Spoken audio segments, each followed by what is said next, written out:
What's up, y'all? I'm Chris Hayes, and this is On the Spot, a new interview series where we talk to artists, producers, and influencers from around the world. We find out what they got going on and a little bit more about them. And today we have a very special guest.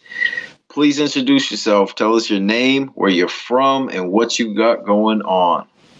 What's going on? I want to say very, very special thank you and welcome to all my fans all around the world.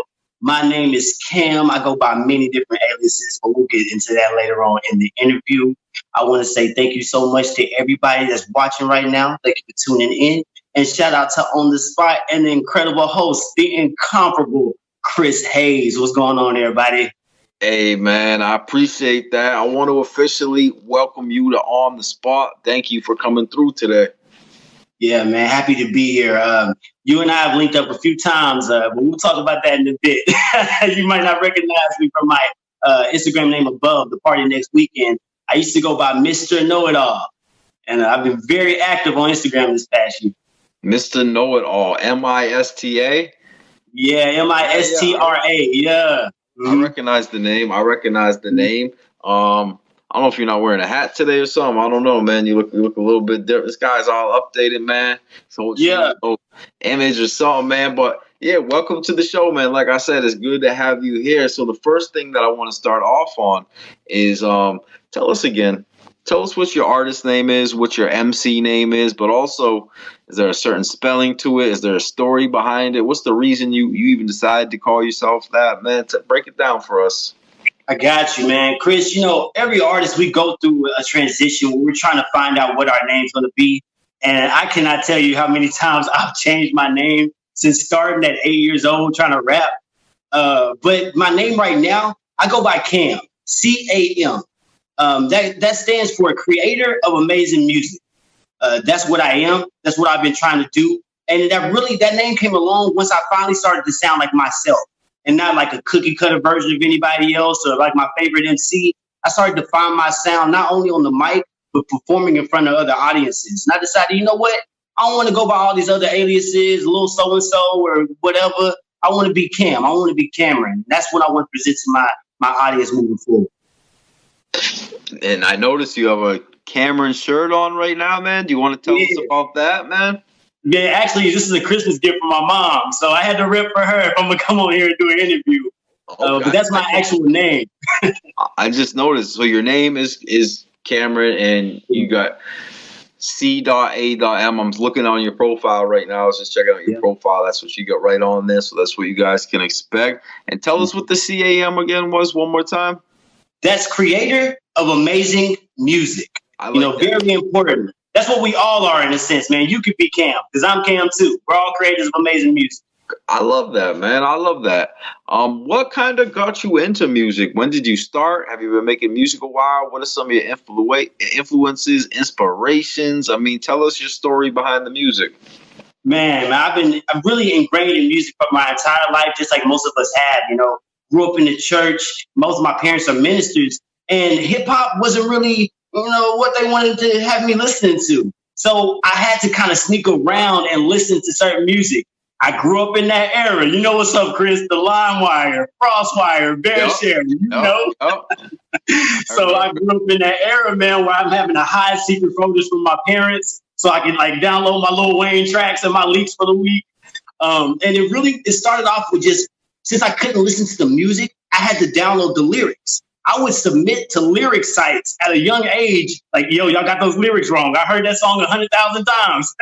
Let me go ahead and send updates. Yeah, man. So I would be that kid in school that before MP3 players, before the CD player, I'm walking around with the lyrics folder. I'm like, yo, I got that song right here if you want to know what he said. And I'm updating it, editing it. And if I didn't know the words, I would begin to freestyle whatever I didn't know. Or if I didn't want my mama to get mad at me for saying certain lyrics, especially like when Lollipop came out, your boy had to do a lot of finessing with the lyrics to be able to sing that around the house. That's crazy, man. So, who are some of the artists that you grew up listening to that you were inspired by? I'm just curious. I grew up a lot listening to my friends and family because I grew up in the church, like I said. A lot of my uncles were aspiring musicians and aspiring MCs. Also had people that were around me that really wanted to focus on being performers. So I grew up in theater and things of that nature. People that I listened to that really inspired me, though, man. I gotta say, Wayne was growing up in the South. I'm from Texas. Wayne and Pimp C, man. I gotta say, those two guys really changed the way that I approach music. It made it about like really understanding how to be true to yourself and developing and honing your craft. Wayne taught me how to dedicate your life. You know, from a young age, Wayne was brought up one of the greatest child stars in the game. And Pimp C dedicated honesty, truth, and that real country rap tunes that we love to embody out here in the South. So with those two leading the way and being my mentors, I feel like nothing could stop me. So I had to put that pen to pad around 9 years old and started writing poetry. Just writing poetry, nothing really big, just stuff I wanted to get out of my mind. Then I ran across a Tupac book where I saw Tupac used to write poetry at a young age. I was like, you know what? If Pac can write poetry and eventually become as great as he is, let me start off. And I took baby steps. Even at a young age, I knew if I just started doing this a couple times a week or a couple times a year, I'm going to get good at some point. And that's exactly how it started, man. Listening to Wayne and Pimp C, learning from Pac, and then seeing all these MCs growing up. It really was like the golden era of hip hop hit me right in the face and inspired me to be who I am today. Man, that definitely makes a lot of sense. There's definitely, I think it's important. I don't know, maybe the media sometimes tries to make it seem like people just start rapping overnight, but there's a lot of people with your story who've been around it their whole life and it's very serious and they want to be performers. They've aspired to it. So it's good to hear you tell this story. Like, I've been working on this a while. I took baby steps. Like, I didn't just try to rap because it looked cool. Like, you've been building this your whole life.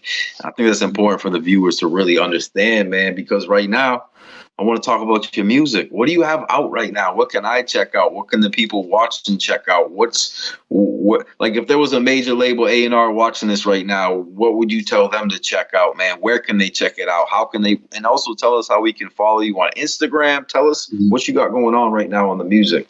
Yo, I got you, Chris. And you know, this is important. And that's the reason why I'm doing this. And I appreciate On the Spot for having me here. This is for that artist coming up that's, you know, losing inspiration, trying to find their way and looking for inspiration in other artists. This is for that A&R looking for the next big thing. You're looking at him right here. This is for that producer that's looking for a soul artist to work with. You're looking at him right here. This is looking, you know, this is a situation where I'm with a record label right now. We started it in 2015 in Houston, Texas. The record label is called GUSTA Music, G.U.S.T.A. Music.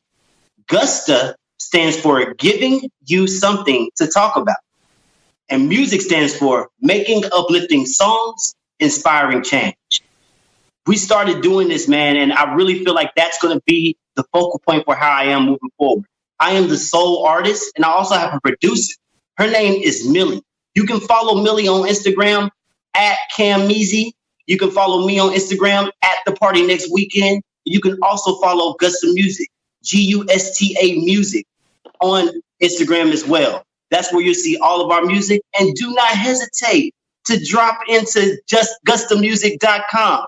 That's G-U-S-T-A music.com. All you have to do is scroll down. You'll see that my hit Tricks is available to be listened to on your favorite streaming platform. You'll also be able to see all the links for all of my accounts, whether it be on Instagram, Facebook, YouTube. I encourage you all to go look at those and let me know what you're thinking about, because C.A.M. is consistently working. And you can also go to my Instagram to see anything else that I got popping up. The Party Next Weekend is the Instagram. I'm going to put it right up top, right down below. Y'all make sure to go give him a follow. Check out what he got going on, gustamusic.com. Now, before we go, do you have anything else you want to let the people know? Anything we might have missed? Any shout outs? Man, I got collaborations and whatnot coming through. I also have an album and multiple different mixtapes and EPs that will be dropping this year. I got to say shout out to the year 2020. Whenever quarantine hit, I was in Japan. I was out east working on a lot of different stuff. Okay, yeah, I remember you. We talked when you were out there, right? Yeah, man. Yeah, I got the chance to get on Who Got Flow. You know, me and you got to talk. It was on the other page too. It wasn't even on this one. That's why I was like, I remember exactly. Yeah. Yeah, you and I got to talk because we got on Who Got Flow, and a lot of people were freestyling. There were different competitions, and I was stirring up a little ruckus in there because people were frustrated between the difference between freestyling and spitting written verses. I had to explain to people that sometimes freestyling for certain MCs is just giving you their style for free. And other times it could be just spitting off the dome. You got to be specific about certain things. And a lot of people, it caused a lot of controversy. So that's why I first even was introduced to you, Chris. And I appreciate you for giving me this opportunity, man. But I want to give major shout outs to all the artists that are working in my city right now, man. D. Nick Lewis, C. James, G.U.S.T.A, HB, the whole YFT gang, the whole I-30 cartel. What up, Bankroll? I see you, man. And shout out to all the ladies I'm listening to as well.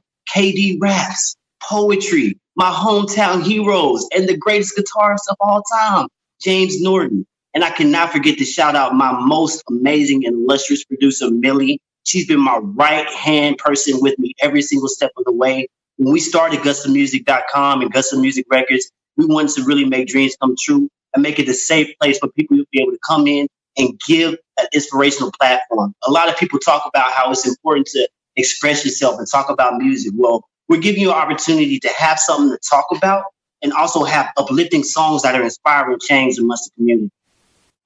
Man, Chris, I got to tell you, man, 2020 was amazing for me. I got the chance to rap for you. I got the chance to rap for Hip Hop DX. My shout out to Jay Plaza and the gang. I got the chance to rap for Londell McMillan. If you don't know who Londell is, he's the owner of The Source. Londo and I got to chop it up and be able to express different ideas about what was going on in 2020. And on top of that, the highlight of my career, I feel, was being able to rap on bedroom bars for Sway and Yomi Calloway, man. Got the chance to rap for Sway. He gave me his utmost critiques. And on top of that, that man called me a hyena. So you know if Sway calls you a hyena, you certified, man. So nothing's going to stop me. My fire is lit. I appreciate for being able to talk to all of you all. And if you made it this far, I know you rocking with me. So make sure you follow this page right here. Follow gustamusic.com. And if you do that and comment your favorite song that you heard from me, you're going to get a free feature from your boy right here. You heard it here first. Thank you so much for listening to this interview. Thank you so much for coming through, Cam. Man, it was good to talk again with you, man. We got to reconnect. And I also want to say thank you to everybody who is watching right now. Thank you for watching this episode. Do me a favor. Press like, drop a comment, share this on your story, and make sure to give him a follow. The name is right up top, right down below. And with that being said, you already know what it is. I'm Chris Hayes. This is On the Spot, and we're going to see y'all on the next episode. Let's get it. Keep it true.